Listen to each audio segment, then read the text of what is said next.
Good morning, good evening. Welcome to the Caterpillar Mining webinar series. My name is Attilla Vekony, Global Marketing Lead for Large Wheel Loaders, joining you from the Tucson Mining Center.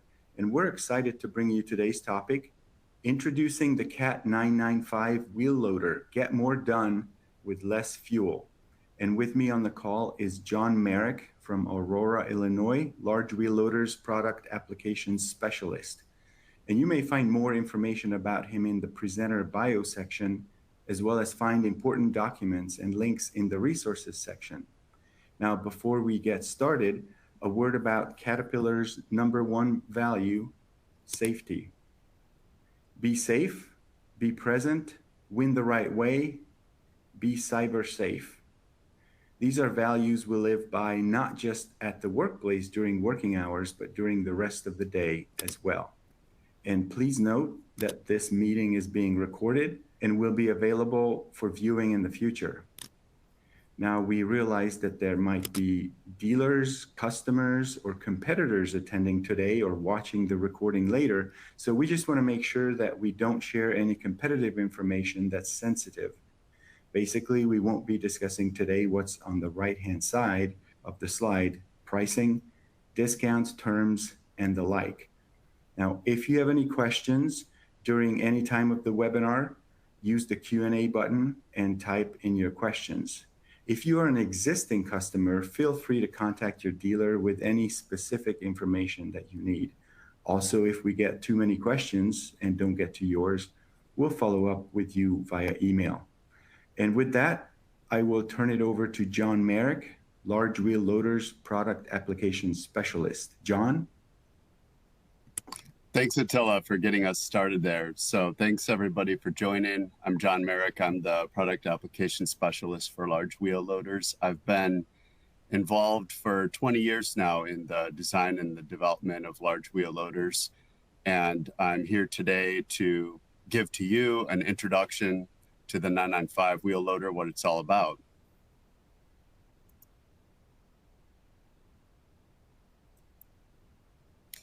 So sorry about that.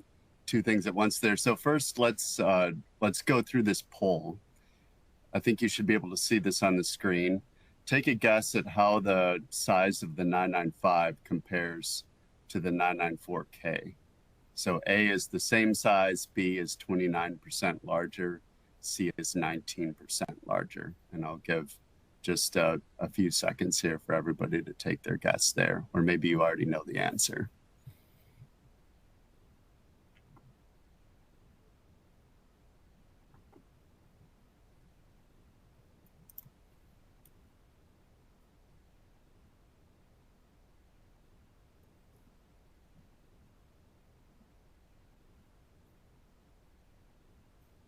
Okay, let's take a look.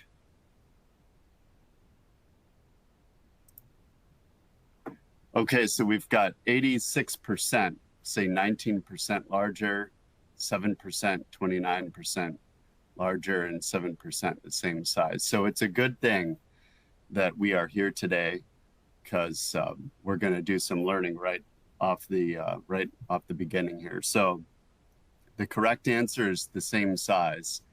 You might say there's one exception, and that's if when you go with a larger bucket, it will make the overall length longer, but the machine itself is the same size. So this is part of the introduction into what is this machine all about. It's not about being bigger, it's about higher payload, along with some other improvements that we made to the machine that I'll go into more detail of. But this the story begins with higher payload, and I'll certainly have more details to come on that. So let's try for that that introduction video and see if that works, and after the video, we'll continue. Oh, one more question first. So this is just for me to get an idea of the audience here today, so I can do a better job answering your questions. So in what ways do you interact with the large wheel loader product? Operator, mining or quarry operations, education, training or research, mining consultant, purchasing or other. So please go ahead and enter what's the best choice there. and that'll help me out. And as we're collecting the answers there, I just want to emphasize, please use the questions feature in the webinar to send over any questions you may have as we go. We're going to keep an eye on those, and Attila will bring those to my attention if I don't see them coming in. And we'll do our best to get those questions answered to you as we go here. And if not, it'll give us some things to follow up on later. Okay, so we've got some mining consultants, some education and research, and no operators, and 27% other. Okay, thanks for participating in that. Okay, it looks like we lost the video, but that's okay. That's out there on. John, the video is on an earlier slide if you want to go back. Yeah, we could try it again real quick, and if it works, it works. If it doesn't, it doesn't.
Okay, hopefully everyone saw that. On my screen, it was showing something different, so skip through that first time. All right, so let's get into some of the details here. And I'm going to talk about a few things while we have this one slide up on the screen. But what I want to start with is actually taking us back about 8 years to 2015. I was reflecting before we got together here on the introduction of the 994K when that came out about 8 years ago.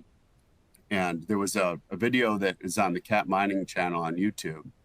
And it was the unveiling video.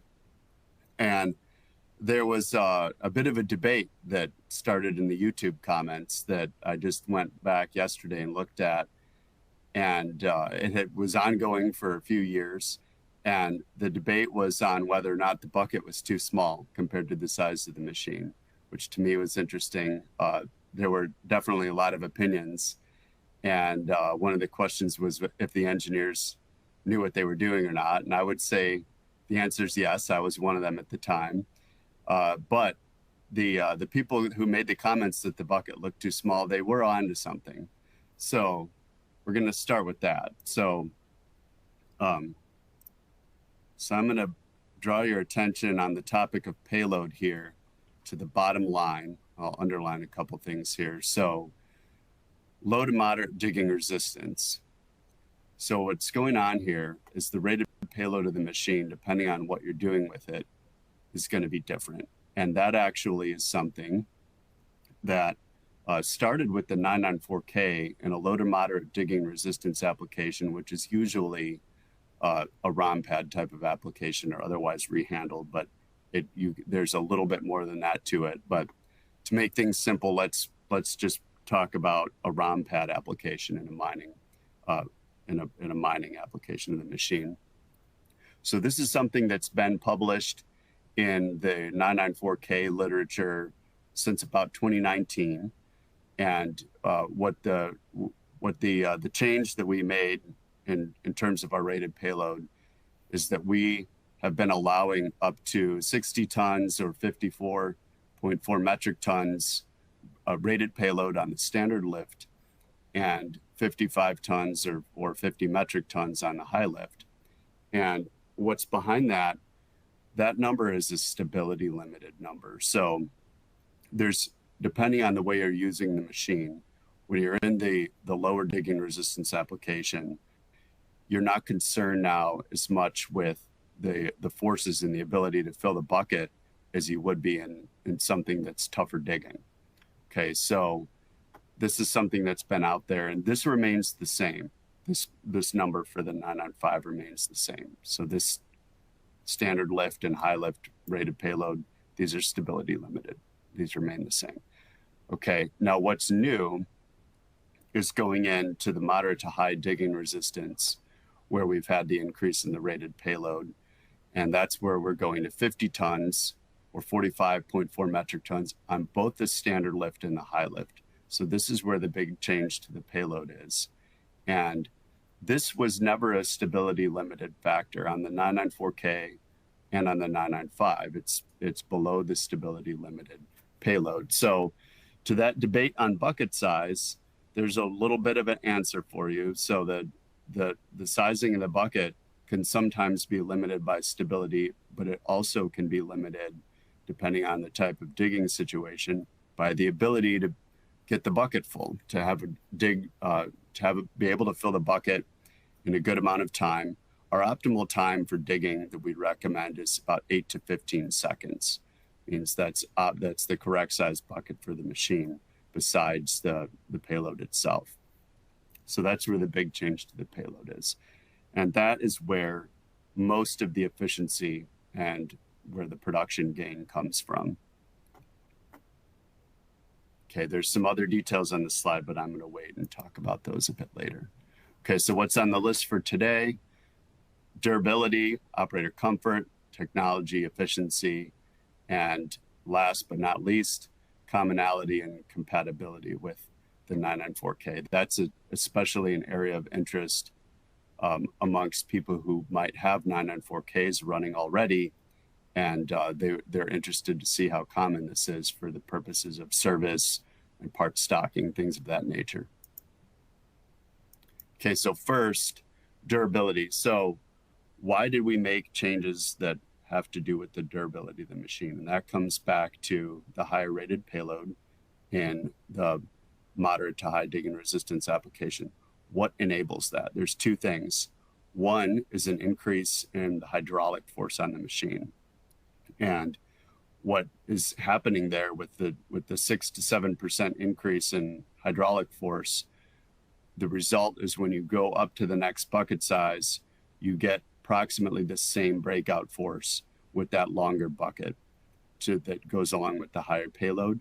And that's what allows the 995 to dig just as competently as the 994K at its lower rated payload in that type of moderate to high digging resistance application. So going back to a little bit of the fundamentals on a loader. Okay, if you were to ask the question, what affects the loads on the machine, what affects the durability of the machine? Is it the payload or is it the digging forces? And the answer is it's really the digging forces, and it has less to do with the payload. And in fact, it has less to do with the bucket size. And the reason is when you look at the kinematics of the machine and a larger bucket versus a smaller bucket, you're still having the same hydraulic forces going through the machine. So as you go to a longer bucket, your breakout force goes down. Smaller bucket, the breakout force goes up. So what's the rest of the machine seeing is really a function of the hydraulics. And so with the 995, we did increase the hydraulic force, and because of that, some of the loads go up. So I just wanted to point that out, that the loads are more affected by the hydraulic forces than they are by how much payload you have in the bucket. And of course, depending on how the operator's digging with the machine, that affects the number of cycles. So also going back to durability. So what was the first thing that we looked at? We went all the way from front to back on the machine and analyzed everything that is affected by the increase in the hydraulic loads, and a lot of the pins had to become larger in either diameter or length to accommodate the higher stresses. So the changes on the lift arm mostly revolve around the pin sizes. We also made changes to the lever casting, the cross member casting, and then the castings that reinforce the front and the back of the lift arm, along with the mounting of the tilt cylinder. Okay, so that is an overview of the actually the most significant change to that we made to the iron for the durability of the machine. There's also been a change to the hitch. That's something that actually we've already made an improvement as a running change with the 994K to have 2 sets of tapered roller bearings on the upper hitch, and we've simplified that and brought that back down to a single tapered roller bearing, but of a larger size. Okay, those really are the 2 big changes for the durability on the structures. And then the third set is to the drivetrain. So I just want to point out on this list of improvements here, these are all backwards compatible to a 994K. So we'll get into more detail with that later, but this doesn't mean that you have to, as a customer or dealer, stock 2 separate sets of parts when it comes to engine, transmission, final drives, axles, things of that nature.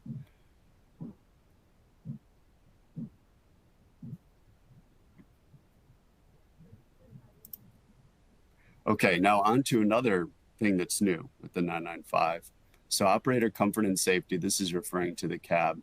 Now, anyone who's familiar with the 992 that was introduced a couple of years ago now, this will look very familiar. So what we've done is we've taken the cab and the technology from the 992 and brought that into the 995. So going back in time, the 994K and the 992K shared a common cab along with the 993K. Now we're moving back towards commonality there. So the 995 and 992 are once again sharing the same cab.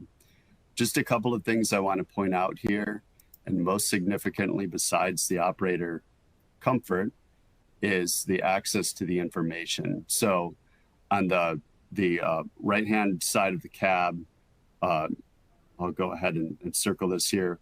On the right-hand side, this display here, this is the touch screen. This is where the operator interacts with the machine, goes through the menus. This is where, for example, you can get to the operation and maintenance manual that's uploaded on board. The upper screen is dedicated to the rear object detection and the cameras, the rear and side cameras. And then the front display here, this is where your instruments and your basic information are. So we're going to go forward, and I'm going to highlight just a couple more things quickly here on that. So this is just showing a screen of how if you have a question on any one of the buttons in the cab, you can jump straight to that section in the operation and maintenance manual. And on the left is just showing an example of how easy it is to get to some of the controls. And what I want to point out here is to tie this back to something that I started with when we were talking about the 2 different types of applications that you can use the machine in, the dig timer. So on the bottom of the display here, this is what we call our job aids. So you can toggle between these 4 things listed: the bucket tilt angle, the manual counter, the wheel revolution counter. That's to make sure that you can keep an eye on how tight your V-cycle is in terms of tire revolutions. And the last one, and in my opinion, the most important, the dig timer. So when I was talking about the dig time being 8 to 15 seconds, that's from the time that the bucket contacts to the pile to the time the machine goes in reverse. An operator can use that to keep an eye on their dig time. And that's really useful when you have a machine that is doing more than one type of job. And so, as I mentioned earlier, when you're talking about the longevity and the durability of the machine, there's always been a really strong focus on payload, but equally important, if not more important, is how long are you spending in that dig? What we don't want to have happen is for someone to have too large of a bucket and going into a tough application and spending 20 seconds or more trying to get that bucket full, because at that point, it's not filling the bucket like it should be, and you are fighting with the pile, so to speak. That's what we want to avoid. So this dig timer helps with that when you've got a situation where you might have a larger bucket that's being used in terms of flexibility into a higher digging resistance. That's fine as long as you keep the dig time down to where it should be, and then the payload will typically follow that to stay within our guidelines. Okay, this is just a picture looking at that upper display that I mentioned to see what the side cameras look like. That's going down into the articulation area of the hitch on the side cameras, and on the left-hand side is showing the rear camera. Okay, now I'm going to go into the technology, and John, let me ask just a couple questions that came in. One is, sure. Is this a D6 screen? This screen, I believe, is probably, there's a possibility that's shared with the D6. I'm not positive on that, but this is not the only application that's using, in Caterpillar, that's using this touch screen. Okay, all right. And then a second question that came in is if you will send the presentation to us. And I do want to mention that the recording will be available for a limited time. So if the person who asked this, if you want to go through the recording and perhaps take screenshots, that would be one way. But John, would you know if you would send out the presentation or not? What I would recommend is to contact your cat dealer in your region, because they have this presentation on file, and then work with your dealer to in case of any questions or additional information, they can help with that. Okay, that's it. Okay, thanks, Attila. Yeah, feel free to jump in and interrupt me if there's any other questions that I haven't seen. Okay, so I'm just going to highlight in the technology here. There's a lot of information to go over, so I'm going to skip over some of it in the interest of time. But one thing I want to point out, because this is actually a brand new thing that we are bringing into the 992 as well, for those who might have both machines. So tip-up prevention. So this is on our list of standard technology going forward. And what this is going to do is it allows the operators still to have the full breakout force. It doesn't cut back on any sort of breakout force while you're digging, but it will not allow you to significantly lift the back tires off the ground. So once those back wheels come off the ground, it's going to stop your lift and your tilt commands from being able to lift it any further.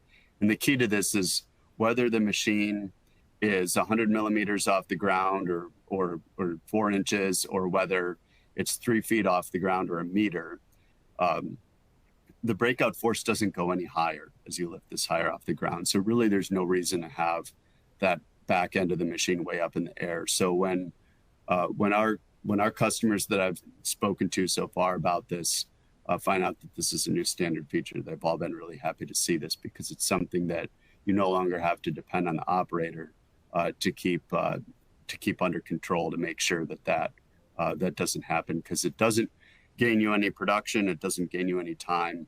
But when you're dropping the machine from high up in the air, the components structurally really don't appreciate that. So this is one of the new standard technology items that's being added to the 995, and it's going to be available with a software update on 992 machines going back to first production for anyone who's interested in that feature at no additional cost.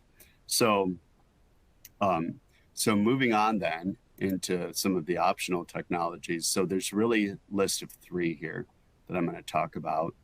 There's one that is called new auto dig components, and that's a partial automation of the digging. There's an operator coaching feature, And then there's the CAT payload system with the payload overload prevention feature.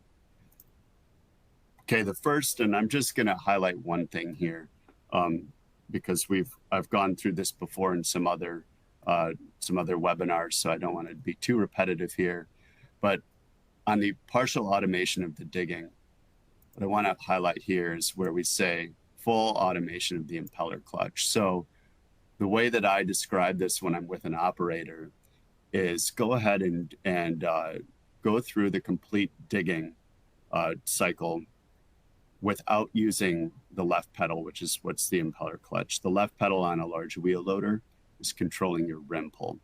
And the reason you want to control your rim pull is really two main reasons. One is on a conventional wheel loader to not slip the tires.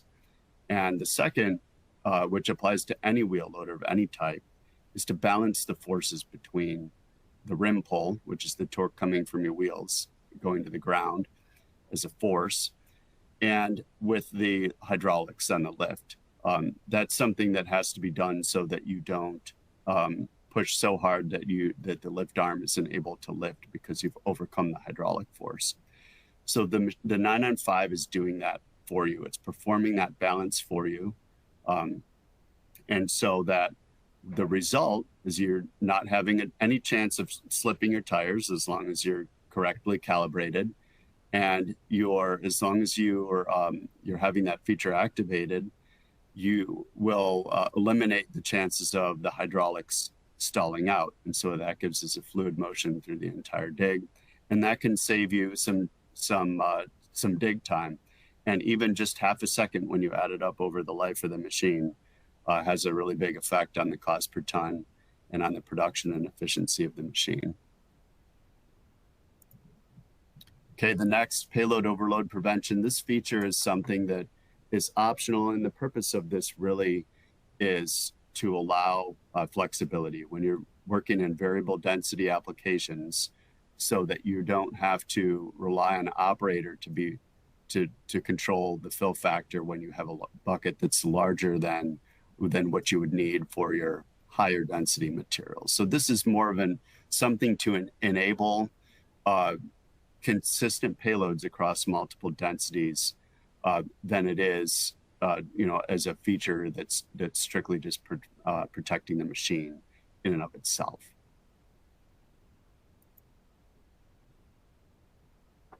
Okay, and then into the operator coaching feature.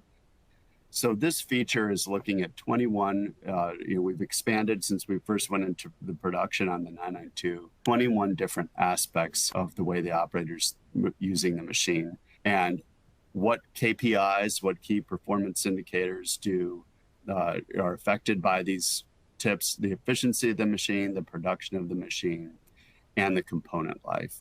So looking through the full list here, I'll just be very brief about this. The feature gives you videos of the correct and incorrect technique for each tip. This is something that's really useful when combined with a certified dealer instructor. And there's a long list here with a lot of detail, but what I just want to point out is we have this list of what are the incorrect behaviors, what are the correct behaviors, and what are the key performance indicators that this is looking at. So some of these are just efficiency, some are both efficiency and production. And then just to point out a couple of the new ones, when we are looking at component life, or you might say abuse prevention. So excessive dig time, this is something that the feature's looking for. Another one, just to point out as a sample, is steering the machine during digging. This is something that is not necessary for the highest level of production and efficiency. So there's really not a production benefit, but it does add extra unnecessary stress to the machine. So this is something that we watch too. And then even something as simple as tip number 18, steering while stationary. There's really not a reason to do that. And when the machine is stationary and the operator's articulating the machine, that's causing unnecessary wear and potential cuts onto the tires. Okay, so getting into the efficiency. So in the first slide, we were talking about an efficiency improvement, and I was explaining how that is coming mainly from the payload increase. So there's really three things going on here. There's the payload increase that comes from the durability and the performance, the force change that I talked about. There's the technology in the cab. And then another feature that we've added is an enhanced eco mode. So this is an option for a customer where the 995 might be producing a little bit more than what they need.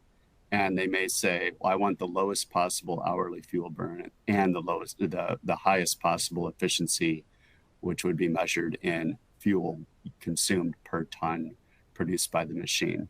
And so our standard mode, going back to on-demand throttle, is a 5% efficiency improvement and 8% reduction is what we saw in our testing, versus the horsepower plus mode, which is simply just throttle lock mode at a constant RPM on the 995 as we tested it.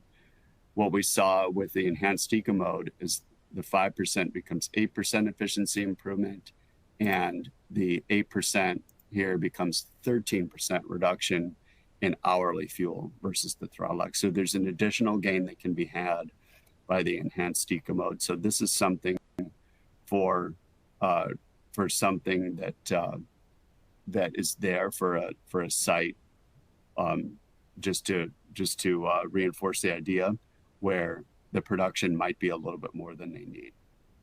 So we're recognizing there's a broad range of sizes of sites and production levels and trucks to be loaded by this machine. So this is a feature that's there to help with optimizing.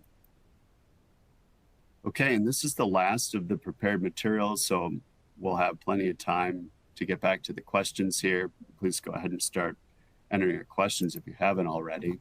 So this is a lot of information here, but what I want to point out, and I'll go through this just slow enough that you can look over and jump in any specifics you might be interested in.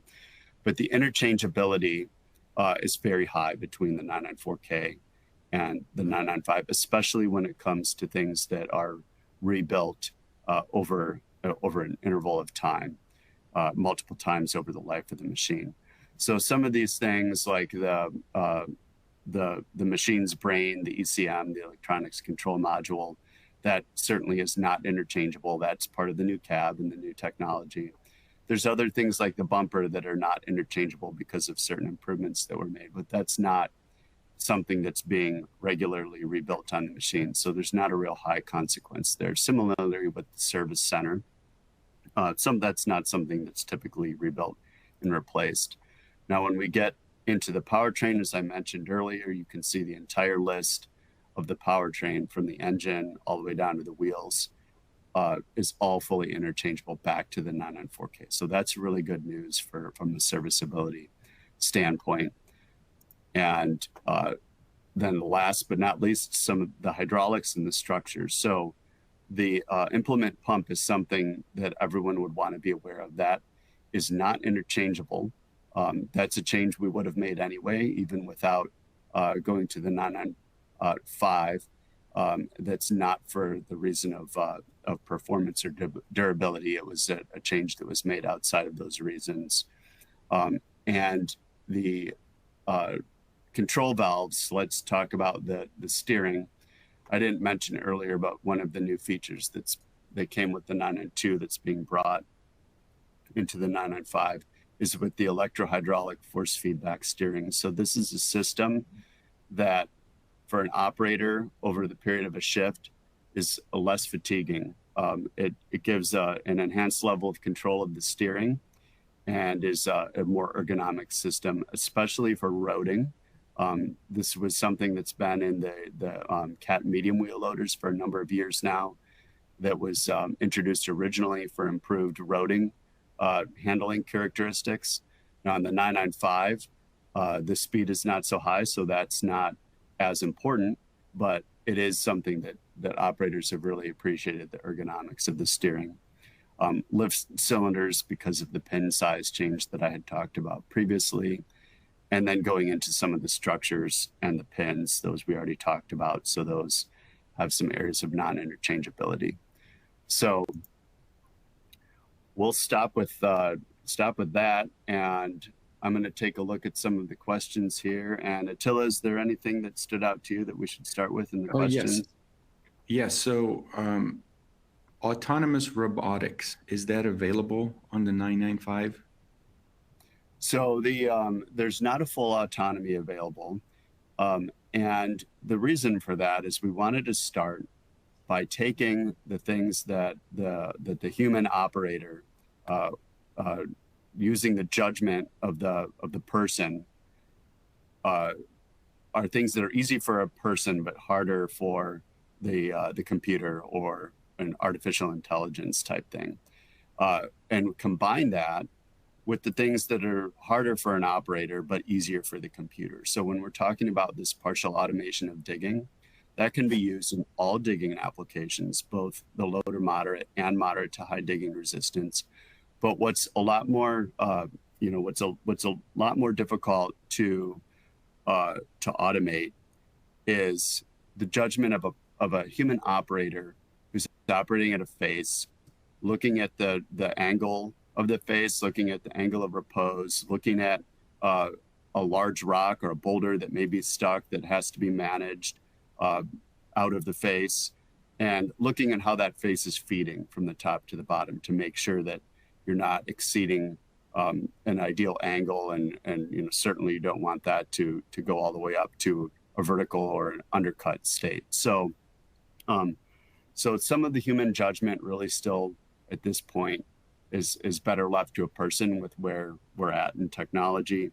And so this is why we've started with automating just part of the digging of the machine. Okay. The next question, is the transmission control system also P1, P2, like on previous wheel loaders? So the transmission control is going to be exactly the same as with 994K. So that's a good question. There's no change to the controls. There were just some durability related improvements that were made to the transmission. And I see another one there, Attila, that's a really good question. Is the 994K going away with the 995? So the answer to that is yes. And what I want to highlight there is there's something in it for everyone on the 995. So anywhere where the 994K was doing a good job, the 995 can do that job better. So whether you need a higher payload or not, there's something in it for you with the 995. And so that really leaves no reason to maintain the production of the 994K. So the 995 is replacing it. And the reason for the name change is reflecting not only the change in payload from what just happened with the 994K, but also going back to the introduction of the 994K, that was a really significant step upwards in size, and really it was an all new design versus the previous 994, the outgoing 994H. So it reflects not only the recent change in the rated payload and the changes to the machine, but it also really reflects a departure from the size class that goes back to 1991 when the original 994 was first introduced. Okay, there's a follow-up question to the transmission control system. So as we know, there is ECPC system on next-gen medium wheel loaders because we have many benefits of using this transmission control system. Why does CAT not use this system on new large wheel loaders? So this is an interesting question, and this is something that I would have to gather some more detail on to get a really precise answer. But the application for a medium wheel loader compared to a large wheel loader is pretty significantly different. And so the transmission control between those applications, because they're doing very, very different jobs, is not necessarily, what's better for a medium wheel loader is not necessarily better for a large wheel loader. And so that's at this stage why we've maintained the same control system. If there's further questions on that, please go ahead and, at the end of this webinar, my email is available.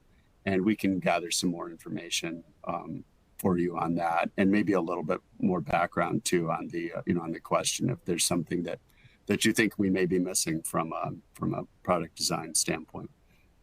Okay, next question. When you're at the lowest fuel consumption mode, what performance features may be impacted?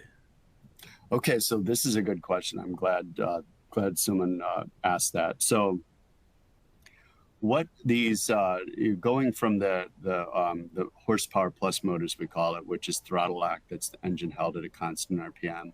So if you are, as an operator, getting the machine and you do nothing, the default operating mode is the on-demand throttle. Okay, so that mode gives you the full power during the digging, but it reduces the engine speed during the travel.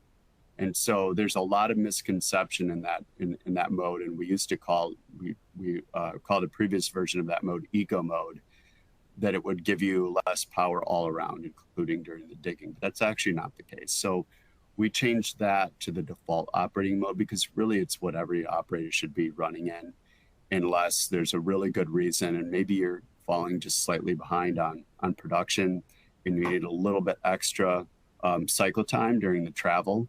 That's really what you get when you move to the throttle lock mode or the horsepower plus mode, and that will speed up your production. The difference in production, though, is really small, and a lot of operators can't even use the full speed that's obtained with the travel speed when you have the throttle locked. Now, going into the lowest level of fuel, the enhanced eco mode. So this mode, what I just want to point out is when the digging, although the speed will go down slightly, the full breakout force is still available. So the engine RPM, the speed of the engine on a cat wheel loader, does not affect the breakout force that's available into the pile. So in terms of the machine's ability to fill that bucket, the rim pull will be slightly reduced, but the breakout force will still be entirely there. So as a default mode, I wouldn't recommend it. I would only recommend it if you're overproducing in the on-demand throttle mode. Okay, next question. Are there any differences on power between the 994K and the 995 engine? I like this question too. So when we're looking at those genes, one thing that we always look for is the question of what production can the machine achieve, what payload can achieve, and what production ultimately, and how much power is required to do that. And when you have a machine with equal or less power that can do more production per hour, there's a pretty good chance that that machine is going to be more efficient. Not a guarantee, but most likely. So in the case of the 995, just speaking within the 994K and 995, when you move up on the payload, there will be an efficiency improvement. And that's because we're using basically the same machine to do more work. And I'll just give one ingredient of the recipe there. And if you look at the increase in the rated payload, it's 3%, about 3% of the total weight of the machine. So when you look at the fuel being consumed and where the work is going, when you only have an increase in 3% of the amount of weight that engine has to move back and forth and up into the truck, that's kind of one of the ingredients to the efficiency improvement, is that when you are able to effectively increase the production with basically that same machine, that's where that efficiency gain comes from. Because when you look at fuel burn, it's not going to increase if you increase the payload by 20%, it's not going to increase by 20%. In fact, it's not even really going to increase by that full 3%. So that's a great question. And I hope that helped explain the answer. Okay, the next one. The 994K with a larger bucket may have some difficulties loading the 400-ton truck. Now with the 995, this could be even more difficult, correct? So when you're going up into a 400-ton truck, that's a size class that that on a day in, day out operation is pretty unusual for a 994K to be unloading or to be loading. And the same would hold true with the 995. So as you go with a larger bucket, two things happen. We don't go wider on the buckets, we go longer in the case of the 995 versus the 994K. So you gain in the reach. So when it comes to getting the load centered, you have some gains, and but you will lose some dump clearance. So what I always recommend is when loading a truck of this size class is to actually go ahead and load from both sides of the truck so that it becomes really easy to center the load. And when you do that, the size of the machine becomes a lot more appropriate. When you move above the size class of, like, let's say a Cat 794, for example, or a 320 US ton size class truck, it becomes more difficult to center the load.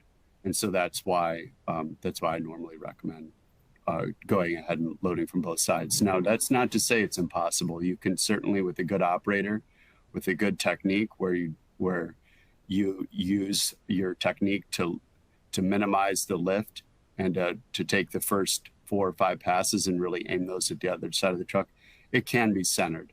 But it was never the like a mainstream or a typical job that the machine would do. And in summary, I would say that I wouldn't expect it to make it more difficult. You'll have a little bit of gain on the reach, and the dump clearance is something that can be managed by the dump angle. All right. Will Advance's 230 GET be required for all 995 buckets? That's a good question too. Thanks for that one. So there's 2 different size of adapters and teeth that can be used on both the 994K and then going forward into the 995. And in short, what I always recommend is if you're going to be in an application where you're going to be loading up just 1 or 2 of those teeth at a time, so you're going to be doing some prying. You might have some oversized rocks where there's going to be a lot of prying action, where the loads are not distributed over the entire edge of the bucket.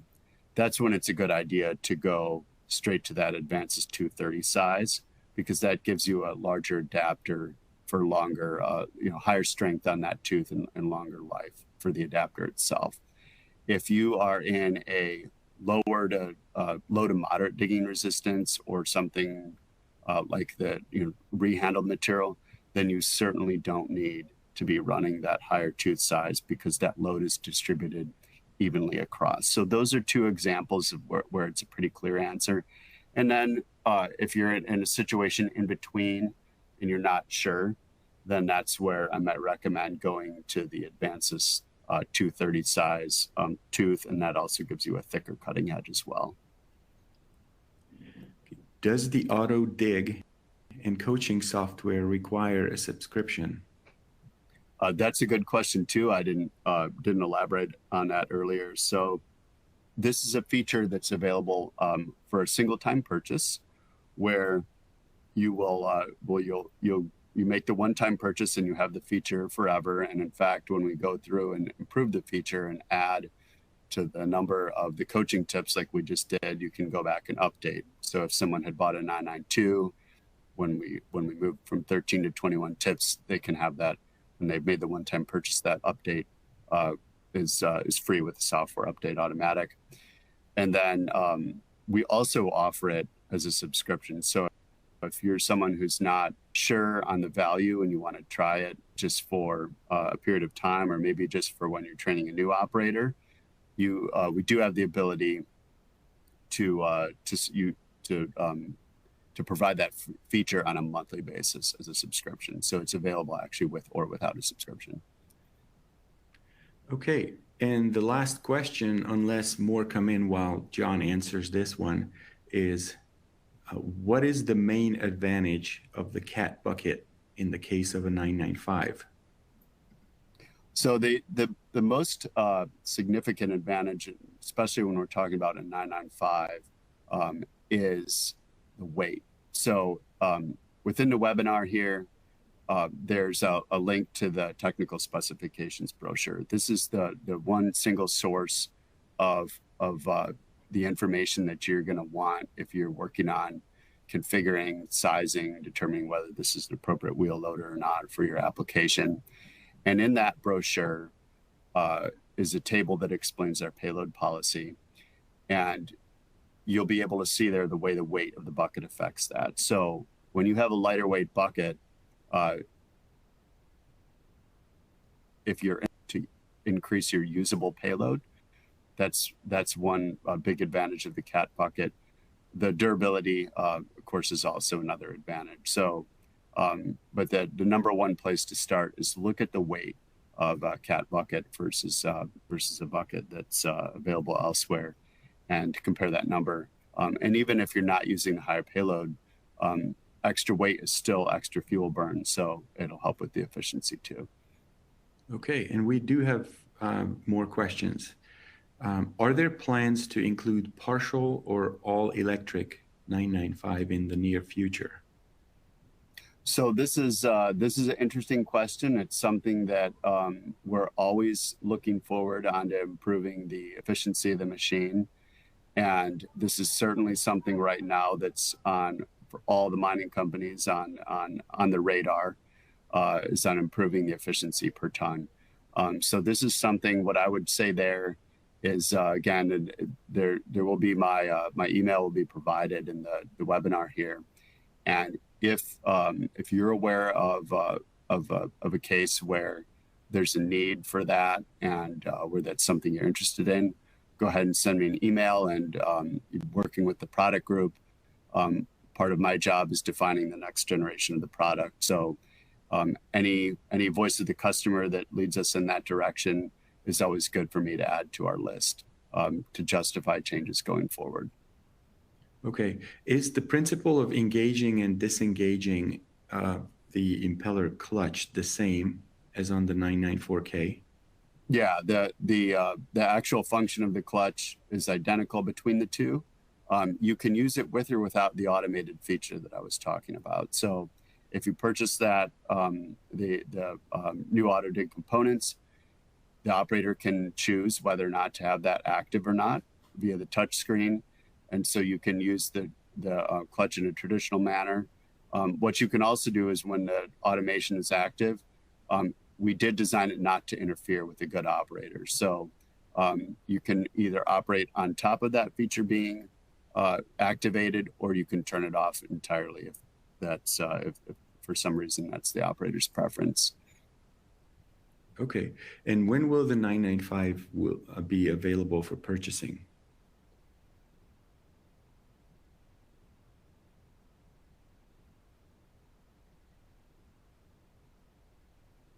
John?